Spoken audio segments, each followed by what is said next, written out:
What's up, Internet World? We're the News 19 Nerds. I'm Leroy. I'm Michael. And we're here to talk about Bloodshot. Bloodshot! I live my life a quarter mile at a time. Man, if somebody had told me this was like a prequel or somehow connected to Fast and Furious, I'd be like, yeah, maybe.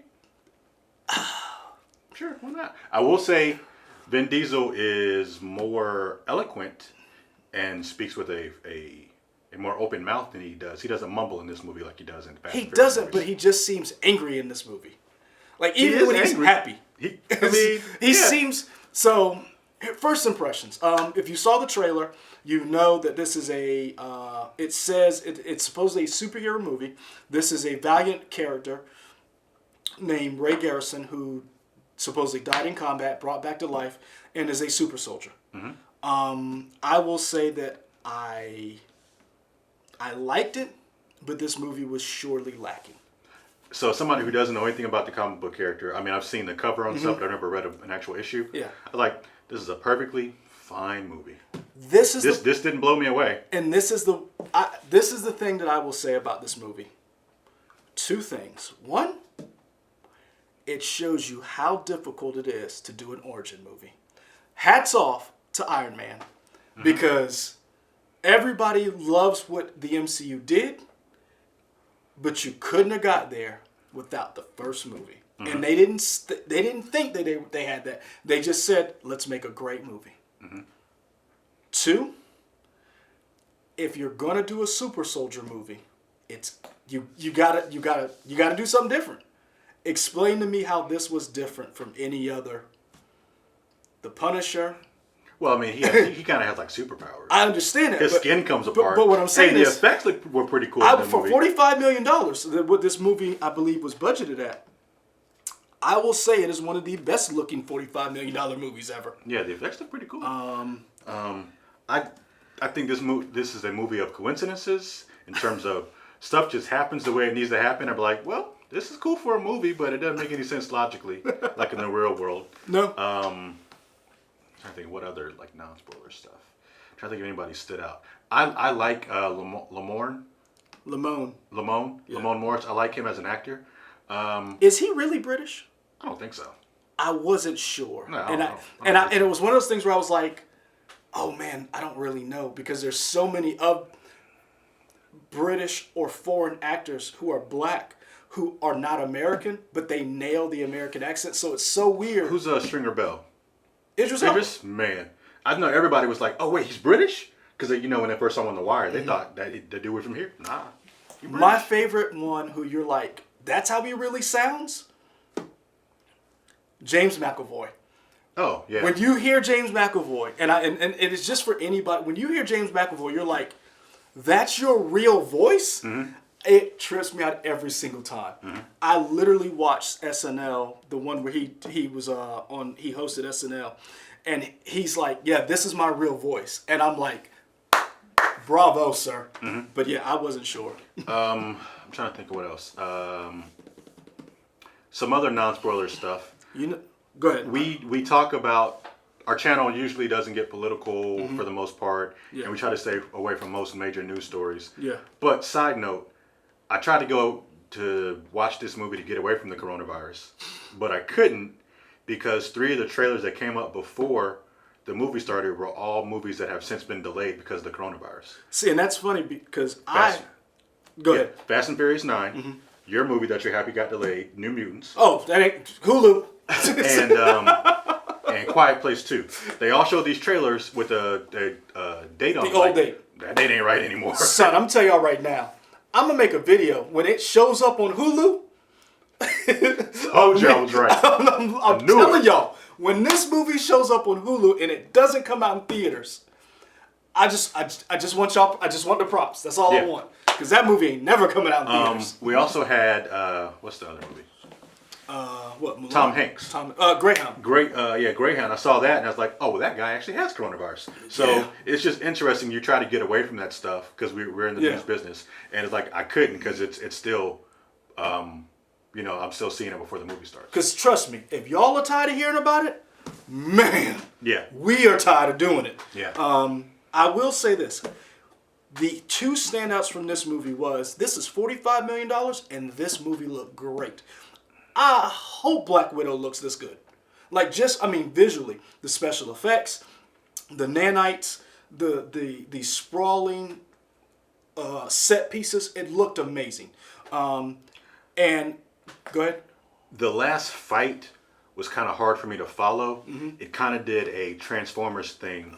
And maybe I need glasses. This could be me. Mm-hmm. I'm learning this now as I talk to myself. But it seemed like some of the action was hard for me to follow, and it wasn't shot it wasn't as clear as I wanted it to As be. even? Well, it was just like like in Transformers, there's so much stuff happening, it's hard to keep up. This kind of had that in terms of the way the last fight unfolds. It just wasn't clear for me. It really did play with the visual of like wide spectacle, zoom in quickly, wide spectacle, zoom in quickly. My standouts are special effects, and I don't know how to say her name. I think it's Isa. Isa Gonzalez? Yeah, what have we seen her in? Was she in Let me see if you get it. I was gonna say, wasn't she in Hobbs and Shaw? No. You sure? Yeah. Oh, what was she in? Baby Driver. Okay. Are you sure she's not in Hobbs and Shaw? She is in Hobbs and Shaw. I knew it because I was like, she was. I wanted to see. Yeah, because she was. She's the a gunsmith. Yeah. Yeah, I was like, why are you here? You're She's the very one who attractive to look at. Why are you here? Yeah, she's the one who kissed Deckard Shaw. Yeah. I was messing with you, but I love her and Baby Driver. Yeah, she was good. Baby Driver, I'm gonna tell y'all right now, I never rooted for a villain before so hard, because when she got, spoiler alert, when she got shot, I ain't gonna lie, I switched from being on Baby Driver's side to being on John Hamm's side, because you kill his boo. You did kill his boo. I really was like, oh yeah, get him, John Hamm, kill him and everybody. Wow. Oh, I was, hey, Isa Gonzalez, friend of the show, love you. Yeah, I think she. She was the heart of this movie. For sure. And is her character somebody that's in the books? Do you know? I don't remember, to be honest with you. Right. So here's my history of Bloodshot.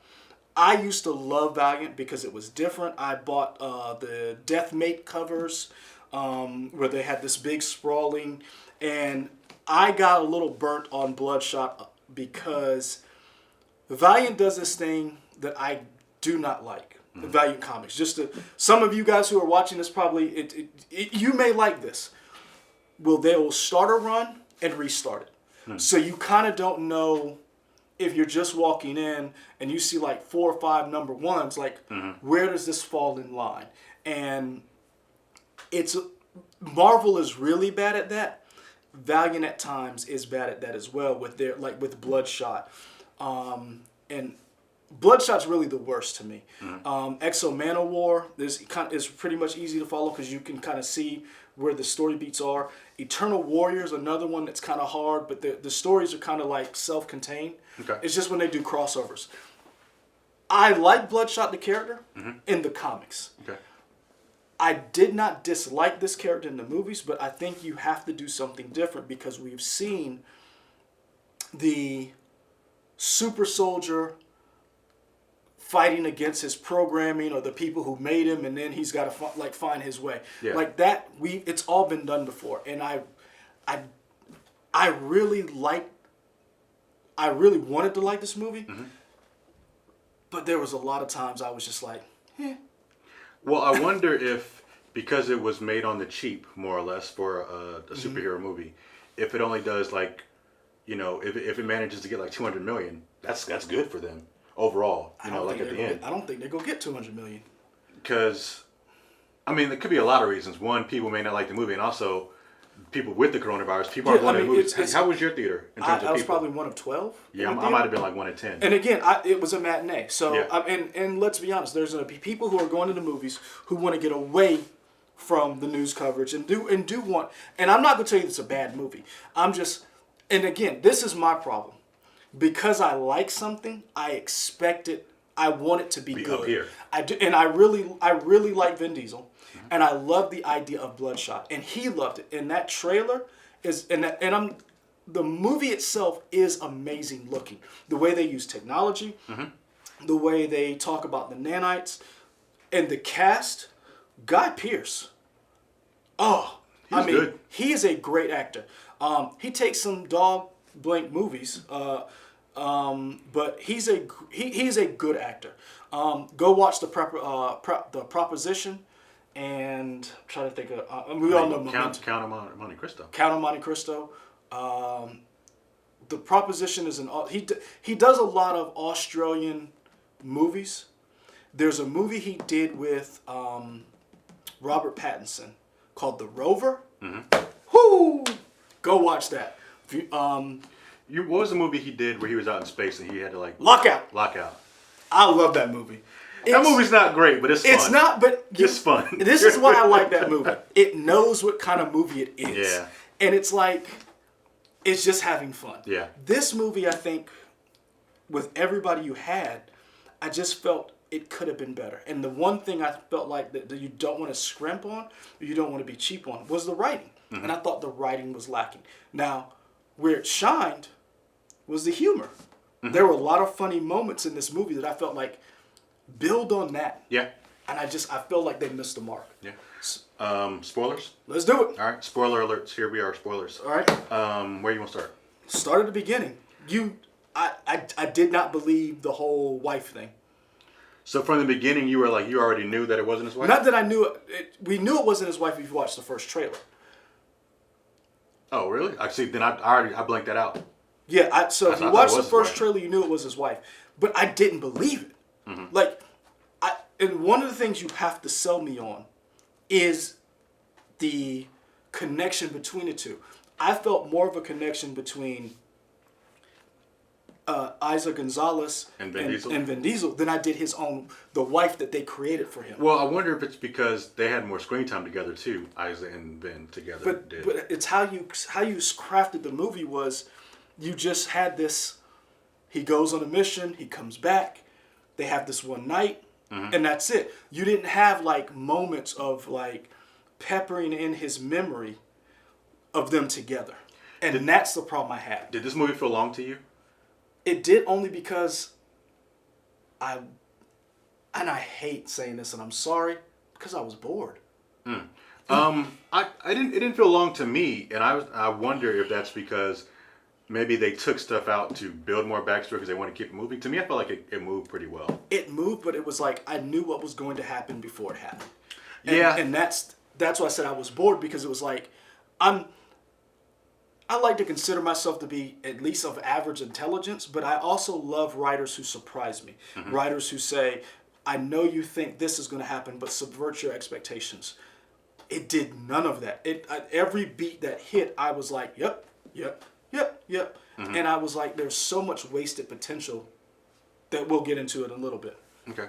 I said earlier in the non-spoiler part, this is a movie of coincidences and just things just working out. The scene, like his first scene where he takes out, I did not expect Toby Kebbell to go out so quickly. Okay. I didn't. But that scene, so he drives a flower truck. Yeah. And crashes into them and does whatever. Crash into me. Yeah. That's a really visual looking scene. Oh, that's a beautiful scene. Yeah, but like realistically, what? Like, where's all this flower happening? Because it looks cool movie wise, but like logistically, like what is this? What is happening? I'm not gonna lie to you. I love that whole shooting. Then the flower falls on the car. He's able to make a smiley face. I love that. I'm not gonna lie. I love that. I love that part. What I didn't like is the whole. What I didn't like, and I understand why they were doing it. One of the things that I really loved was the scripting. When Guy Pearce is like, you got to follow the script. Yeah. I love that. What I didn't like was Vin Diesel's character just being, I guess this is my life now. And where was the paranoia? Where was the PTSD? Where was you're dead. You are brought back to life. He seemed to take it very much in stride. He's like, oh, cool. And like, I'm like, where is like that? Like he did that whole. I'm going back to my room. He's like, why? I'm going back to sleep because this is just. I'm like, dude, you just found out you're dead. I don't like you. Remember your side. You wake up in a room you don't know. Like you're gonna be freaking out. Like, and I understand everybody reacts differently, but I just felt like there was so many missed opportunities to make Ray Garrison human, to make you identify with the character, and that's where I felt like, and that's why I said KT. She was the only one I felt like who was human in all this, who was like. Who saw what was going on and actually emoted something to the camera, who was like, I understand the situation that I'm in and I don't like it, and I'm going to show, and like a real regular person. Yeah. Who was Blade Runner? Oh, when you said Blade Runner, Jimmy Dalton, is that this guy? I think, right? Yeah. Yeah.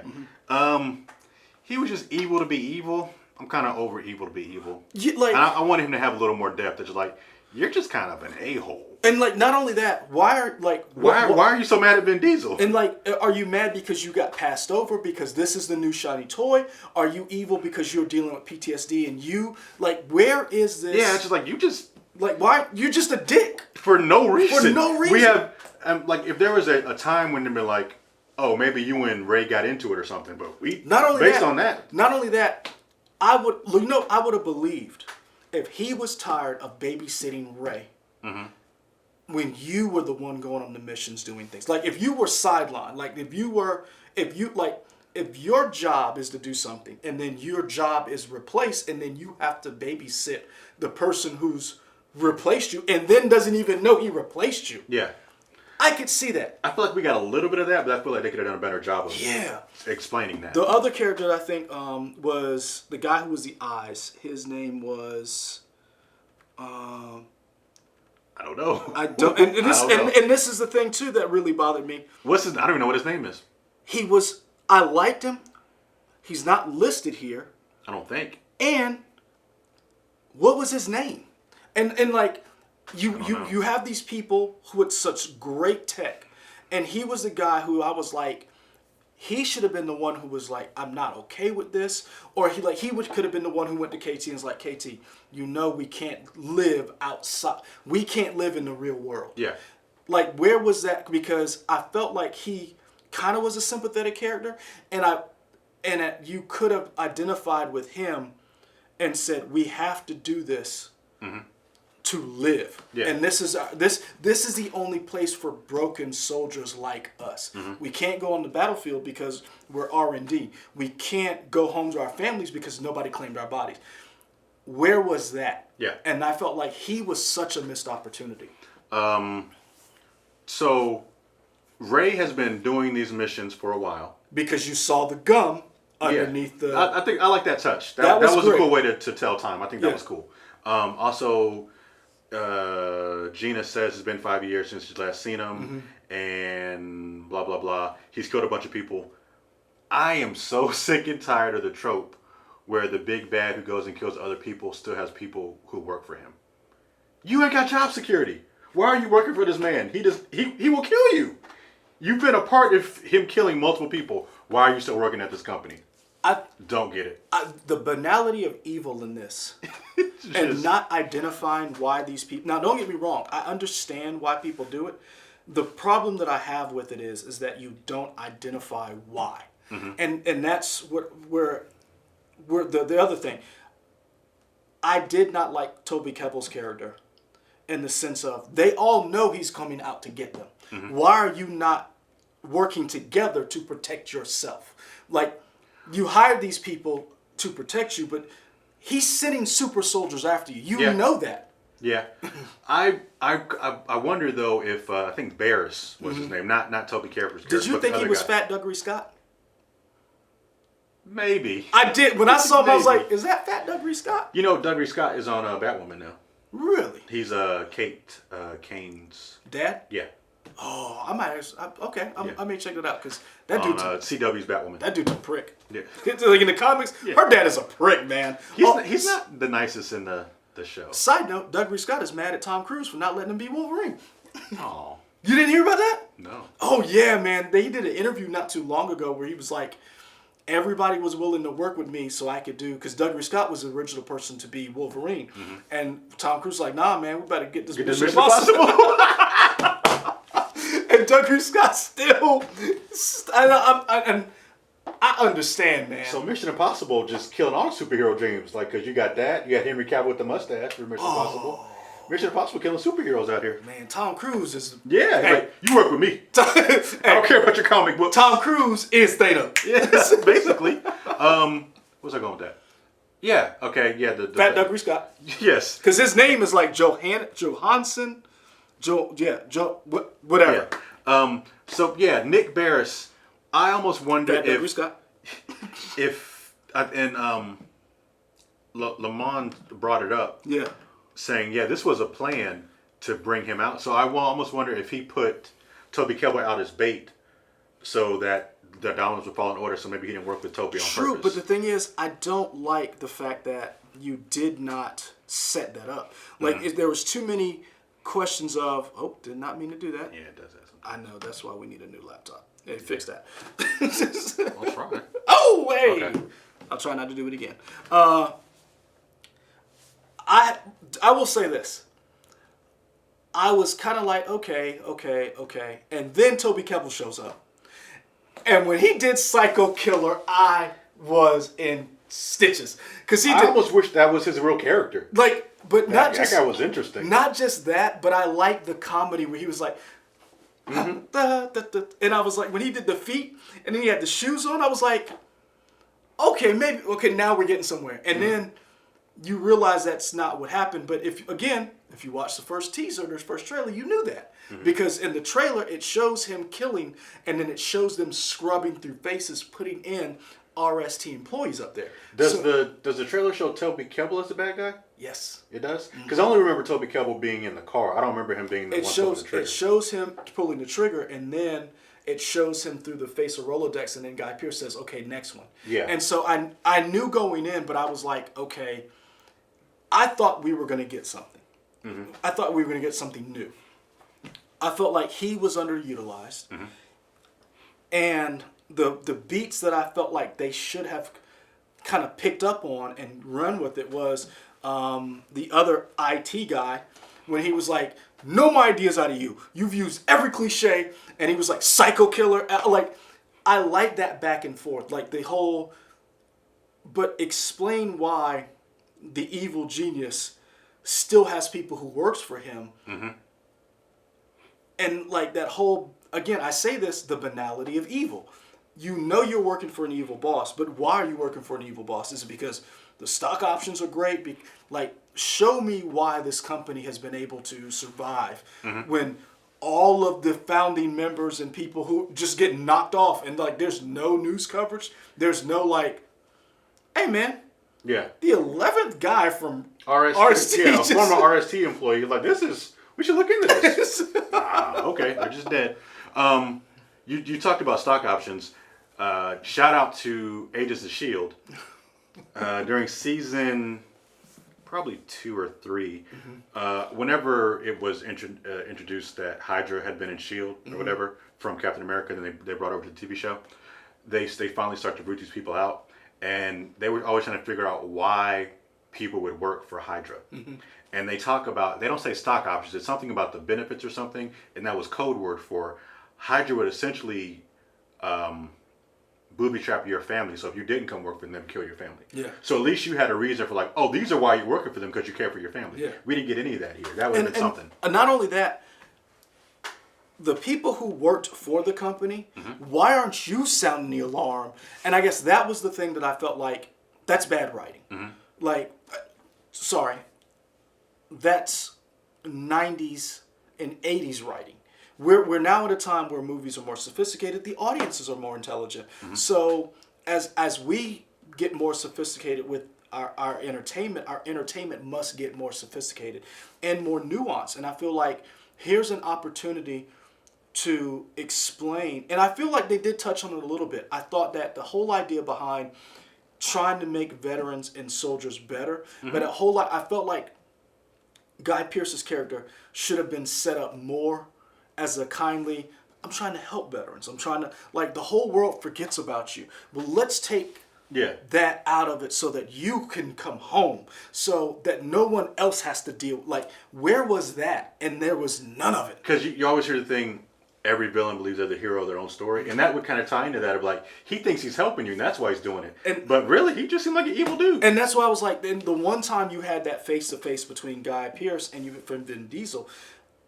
it was like, it's like, you ever watch a cat videos where they see something on the table and they look at you and it's on the edge, and they just knock it off? Yeah. That scene, they were right on the edge. Right. Because like, this is kind of what you wanted. And I'm like waiting, and the cat just is like, nah, man, you right there, but I'm not going to knock it off. You get there, and then Guy Pearce disappears or whatever. Yeah, and I was like, where was that? And not only that, why was he... Because I wish he could have done that with KT instead of just being a prick.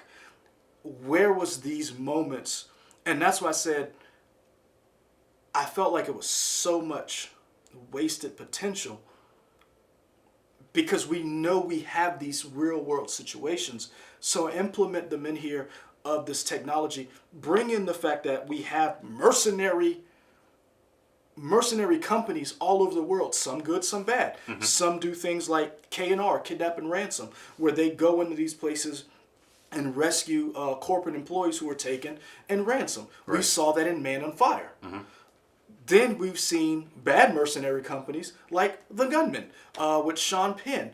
So give me a little bit more of, or Proof of Life. So give me a little bit more with these movies and educate a little bit more. One other nitpick, well, not one, I got several, but another nitpick. So eventually, Vin Diesel, Ray Garrison learns that he's being manipulated, and he's getting erased every time he does a kill or whatever. He's able to stop it, and he wants to go find his wife, who he believes is his wife, Gina. Now, Gina Garrison. Yes. Gigi. Gigi. We should get Gigi on the show one day. But she had to come back from London first. Yeah. So his name is Ray Garrison. Now, her name should not be Ray Garrison if that's not really his wife. But he looks up on the phone and he finds a Gina Garrison. That doesn't make sense. Nope. Like, I get it, so that's how you know who. I feel like that's for the audience, so we know that's Gina. But unless I'm wrong, I feel like her name wouldn't be Garrison because they're not really married, right? Am I missing something? No. Okay, I was like, wait, what? What? But that goes back to that whole thing just ending up like. One, it's just like that whole idea of thinking we're stupid. And I felt like this movie thought we were stupid and didn't give us anything different. It was like just leading us along, like, come on. I got you. Like, no, we literally watched 23 MCU movies. Yeah. We'll, like, trust us. We can figure it out. We can figure it out. We're not stupid. Well, some days I can't be stupid. I'm not going to lie. Yeah. Because I still like Suicide Squad.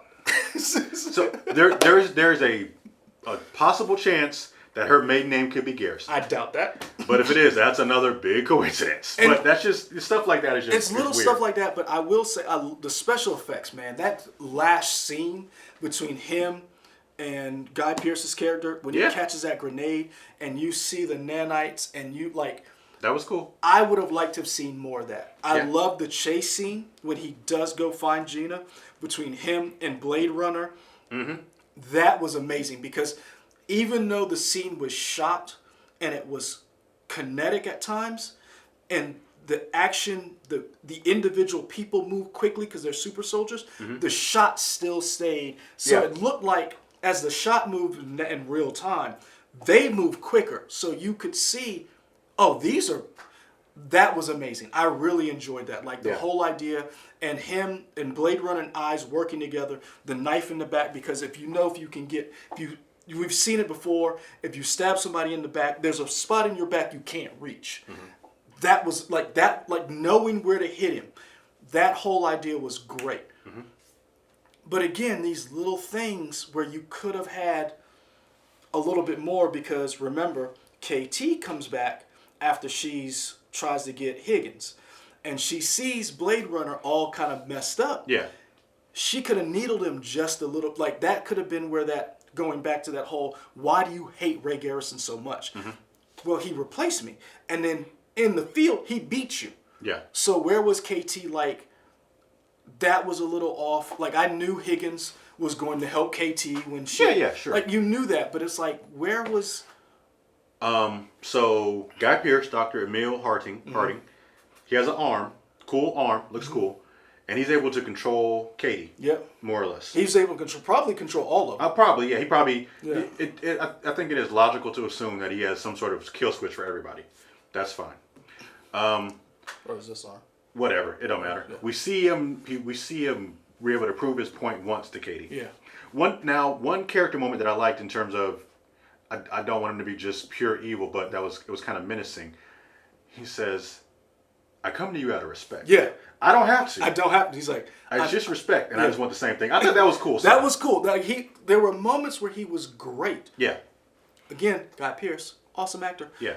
And I just felt like you had these people build on it. Yeah. And that's why I was like, well, maybe you spent all this money on special effects and you'd like, hey, 2 dudes in the closet, write this.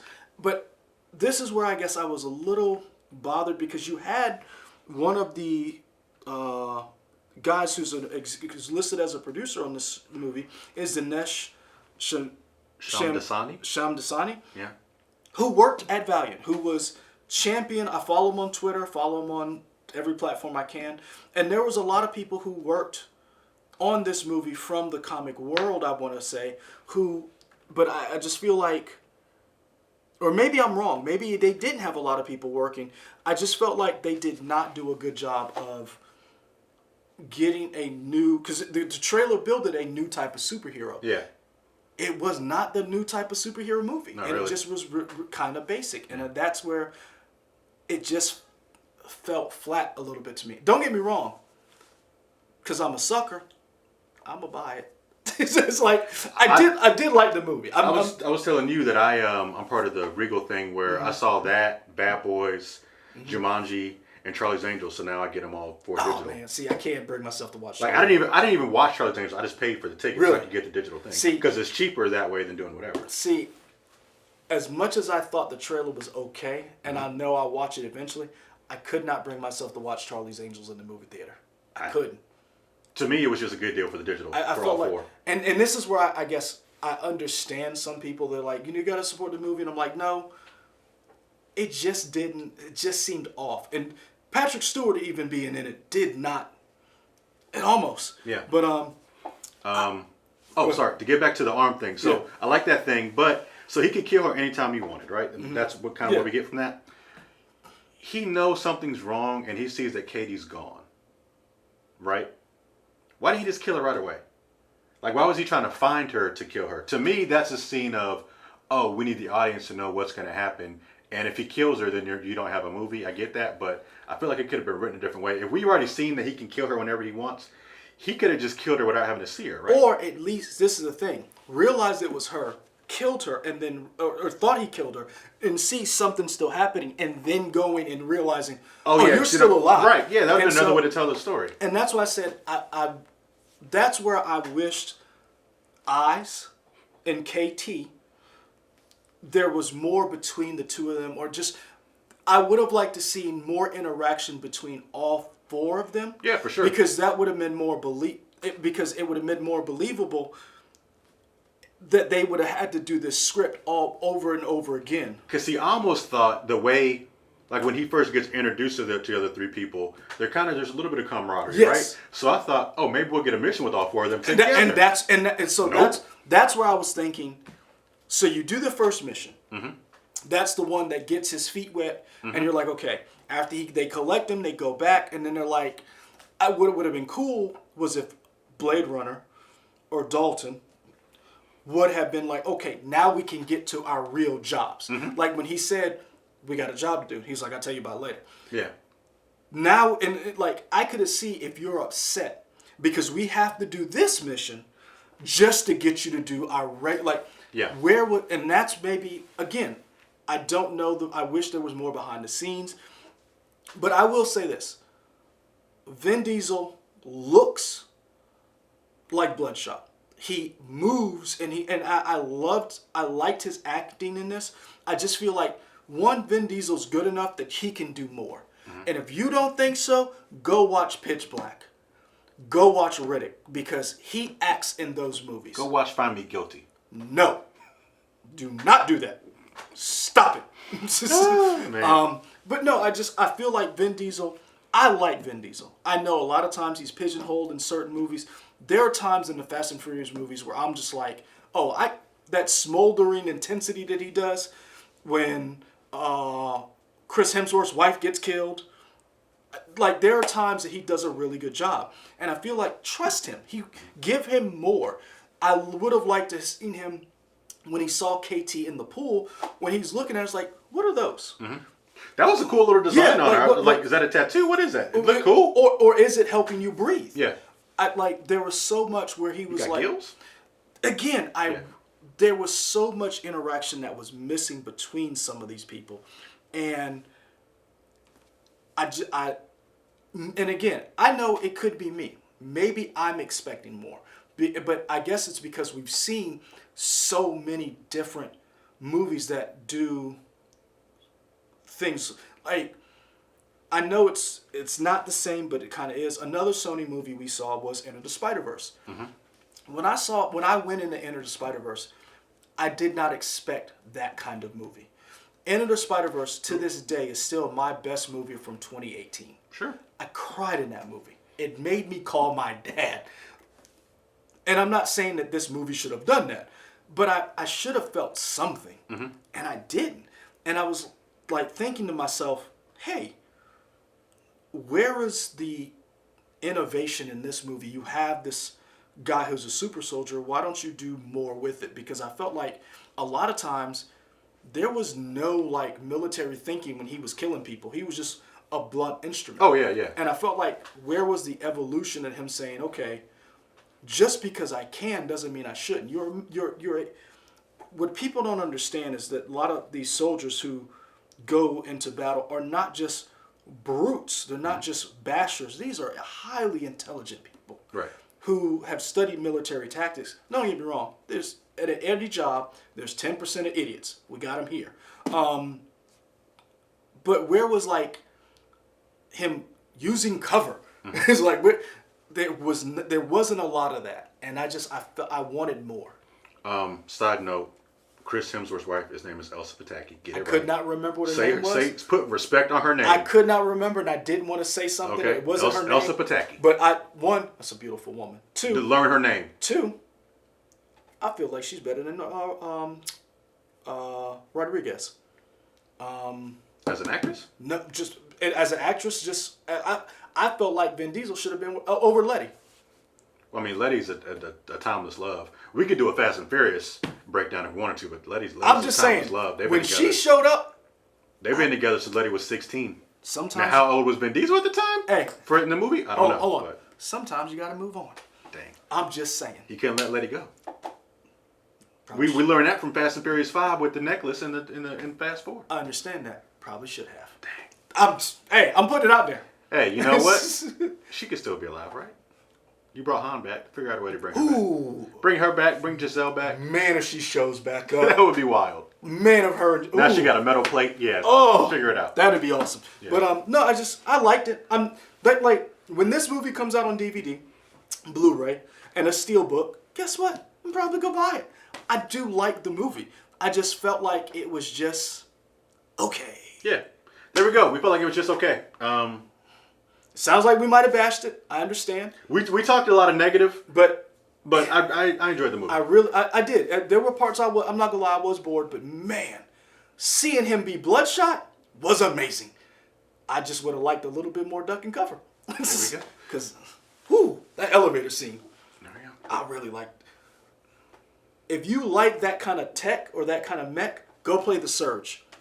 It was free for a while. Surge 2 is out. It is a hard game, but basically the mech, it's kind of like Demon Souls, but is it Demon Souls or what's the hard one? Demon Souls is a hard one. Is it Dark Souls? Demon Souls was first, and then they had Dark Souls. Okay, it's kind of like that, but in this game you can kind of like pick which, kind of like in Fallout, and then you can pick up the pieces of the tech and then put it on. So that's where that whole exoskeleton thing. I thought the designs were amazing. Those were cool as hell. He liked it. We both liked it. Could have been better. We got to wrap it up, though, because we got other stuff to do. Like, comment, subscribe on this video. We want to thank everybody who has done that in the previous videos and helping our channel grow. Hey, we couldn't have done it without you. For sure. You can find us here on YouTube, also on Twitter, Instagram, Facebook, and WOTX.com. And we're out. Hey, be safe. Peace.